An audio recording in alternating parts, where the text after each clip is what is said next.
deal with airplane peanuts. Whenever brand new comedians get pulled out of the bucket on Kill Tony, it usually goes something like this. This is my first time ever doing comedy. I came here tonight with my beautiful boyfriend, and honestly, we had an amazing travel here. We got on the train, and I had no clue that I was gonna come up here tonight, guys, and I'm honestly just so blessed that I made it here tonight and able to see all y'all beautiful faces. And honestly, Tony, I'm a big fan of you. Me and my boyfriend have been watching you for a while now.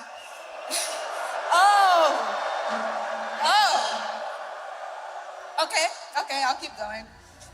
Damn.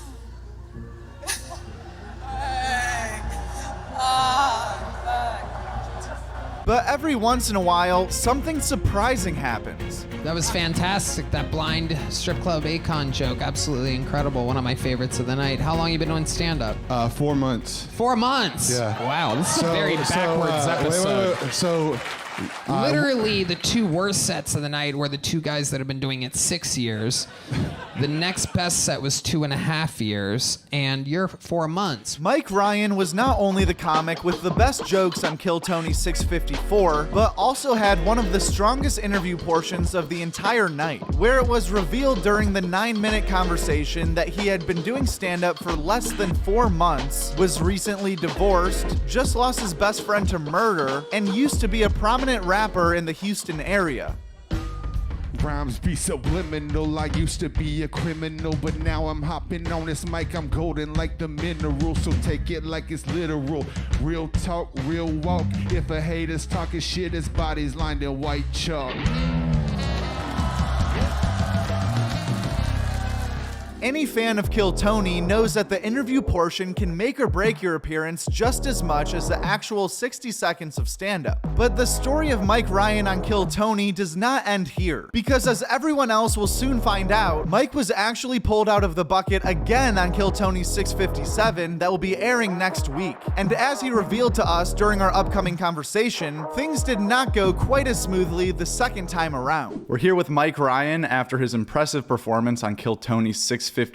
Mike, thank you for coming on the show today. Thank you. I'm glad to be here. Well, my first question for you today, is it true that you've only been doing stand-up for 4 months? And if so, how is it possible to come off so composed and in control on stage? Yeah, so actually it was at that time, it was closer to 3.5 months.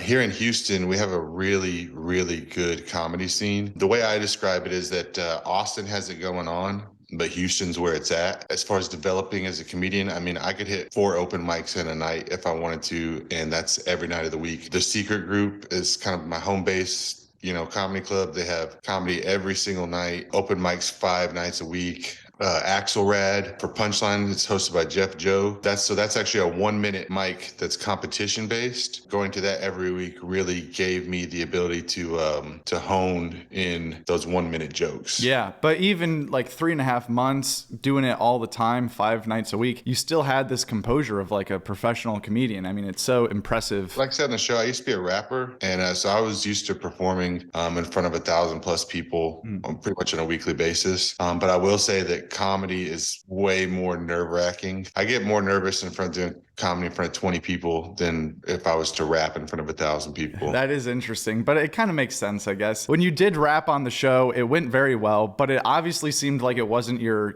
first choice to freestyle on Kill Tony. What was going through your head the moment that you told them that you used to be a rapper? You had to probably see this coming, that they'd want to hear something. As soon as I said it, I was kind of like, oh shit. I was like, they're going to make me do it. And then they did. And I mean, luckily, when I performed, it was all freestyle. So I would just like freestyle over dubstep for like an hour. Now, even though if it's a freestyle, it's basically like freestyles that I had in the past recorded, and they're just kind of stuck in my head now. So I actually just got pulled again.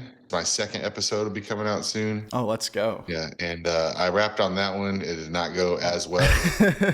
So to me, the rap was better. It was much better. My joke went well. I mean, as everybody knows, Tony's in different moods on different nights. Was not nearly as nice to me as he was the first time. But being an actual fan of the show, I respect that. You know what I mean? Like, I want him to be himself just like the way that I'm just going to be myself, you know? Also, on your first appearance, you mentioned that your joke writing process is to individually prepare 1 minute sets, 1 minute jokes, and then put them all together if you need to do a longer spot. But it sounds like it's perfect for the spot in Houston that does the competition. Is this strategy influenced by Kill Tony, or is that just the easiest way for you to write jokes in your head? Definitely influenced by Kill Tony. My only goal in comedy was to get on Kill Tony. So I talked about on the show how a guy at work had introduced me to Kill Tony. And then that was also right around the time that my wife left. I would just binge watch it. And then the guy at work was like, oh man, we should do this and this and that. You know, it was kind of his dream to do it. He ended up going back to Louisiana, and I kept watching Kill Tony. And then when my roommate, I mentioned on the show, I moved in a roommate. Yep. Like, hey, we should start doing comedy, you know, let's go hit some open mics and this and that. So he was really the one that kind of, you know, suggested that I get out there and start working on comedy. You also mentioned on Kill Tony that you grew out your mullet just to be on the show, which made me laugh because I got to ask you, I've been trying to figure this out. What does having a mullet have to do with being on Kill Tony? I just thought that it made me look like more of a character. Okay, yeah, I guess so. One night I decided to go hit the open mic, and I wore that blue shirt and the khakis, and I was like, oh, it's kind of like a Forrest Gump thing. So that's when I started doing that. And I'd actually written that joke to say that Hans Kim was the one that called me Fat Forrest Gump. But when I was backstage, I was like, hey, did Hans go on first? And they're like, no, he's not going on till May. It was Casey Rocket. So I was like, that it doesn't work as well with Casey Rocket. I was like, so what am I going to do? But then I remembered that Jackson, my friend, went on first, so I could just say it was him, you know? We went back the next week to sign up again, but I mainly went to try to get on the Mothership open mic. And when I was signing up for the Mothership open mic, Cam Patterson walked by, and I was like, hey, what's up, Cam? And he was like, oh shit, Mike Ryan. He's like, you're funny as fuck, dude. And he's like showing me so much love. And then he was like, oh man, what are you doing tomorrow? Come do the regulars at Vulcan. So I drove back to the regulars at Vulcan, and just, I mean, it crushed. I did my 5 minutes. 2 days later, I did the secret show, and I did my 5 minutes there. I think I did 7 there actually, but it was great. Trey Campbell went on after me, and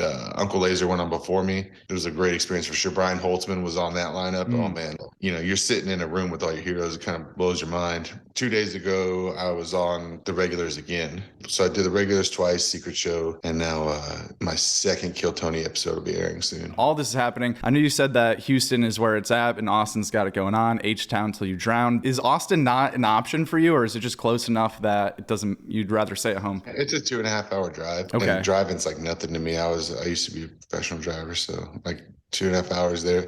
I mean, every time I've gone there and back. I never stayed the night. Damn, really? And every time that I've gone there, someone that's ridden in my car has got pulled. Wow, you got the lucky car, dude. And now you're 2 for 2? Okay, now I take that back. So every time but one. But the one time that someone from my car didn't, this girl named Trish stepped on my shoe, and then 5 seconds later she got pulled. Oh, damn. So now when I go, people are like, oh, let me rub your belly for good luck and all this stuff. Is the anticipation in those 2.5 hours just so much fun? You and some comics being like, one of us is going to get on there, talking about nerves, talking about what you're going to do. Just hanging out with comics in general is great. I mean, you know, comedy really saved me. I mean, like, you know, everybody that watched the show know that I, you know, went through some traumatic events, and that wasn't even all of it. Like before that, like my dad had passed during 2020. Damn. Like it was just a lot of stuff. When my wife left, it was kind of like the final show. I was like, all right, I've been through enough traumatic events in my life that I guess I can do comedy now. Yeah. Because every comedian that I've met they've you know, they're not, I wouldn't say they're unhappy people, but they've had to overcome a lot. And comedy has been instrumental to the things that they've overcome. As someone who signs up for Kill Tony, you know you're making this trip to go there. Is there a difference between the nerves for your 60 seconds of jokes, because that's who you are, you're a comedian, you're going out trying to sell people on that you're funny on stage, versus the interview portion where you could be paired up with, you know, anyone from Matt McCusker to Post Malone to Joe Rogan and Tony, who's a very good roaster. He's very quick on his feet, obviously. Is there a different nerve for each one of those categories before a show? Yeah, the interview I knew was make or break, and I don't think my interview could have gone any better on my first appearance. Like I said, for the one that's coming out, my joke went well, but my interview, I felt it didn't. But then like 30 people stopped me in the street afterwards to tell me how great the whole thing was. So maybe that's in my head. We'll see when it airs. And also, like as soon as you walk through the curtain, and Jackson said this as well, you kind of black out. When I first got finished, I couldn't remember anything that I said. The question was, I didn't remember rapping. Little pieces would just come to me over the next few hours while we're driving home or whatever. It's like, oh, this happened. Oh, I did this. Mike, thank you so much for your time today. Is there anything else you think the people should know? Any socials or upcoming tour dates or any last words? I produce Andrew Youngblood's podcast called the Mess Hall Podcast with Andrew and Jamie. He has a special that's actually dropping at the end of this month and is coming out on Mark Norman's YouTube channel. Oh, let's go. Everybody be sure to check that out. Subscribe to YouTube. It's Buddha Love 798. Buddha is Buda. Instagram is Buddha Love Presents. Well, thank you again, Mike. Thank you. I really appreciate it. Like he mentioned during the interview, Mike Ryan's second Kill Tony appearance will be coming out next week on April 1st. Mike is the most recent example of yet another diamond in the rough that Kill Tony has introduced to the world, and with this hot of a start after only 3 months in comedy, the sky's truly the limit for Mike, and the sky can be the limit for you too by subscribing to Clip World. I mean, seriously, if you're watching this stupid ass closing monologue without being subbed, I am actually baffled that you're still here. I mean, enough is enough already. You legally have to press subscribe. That's fucking ridiculous. At Joke World. That's it, at Joke World. And the world is WRLD. That's a great YouTube channel, Joke World. Check it out.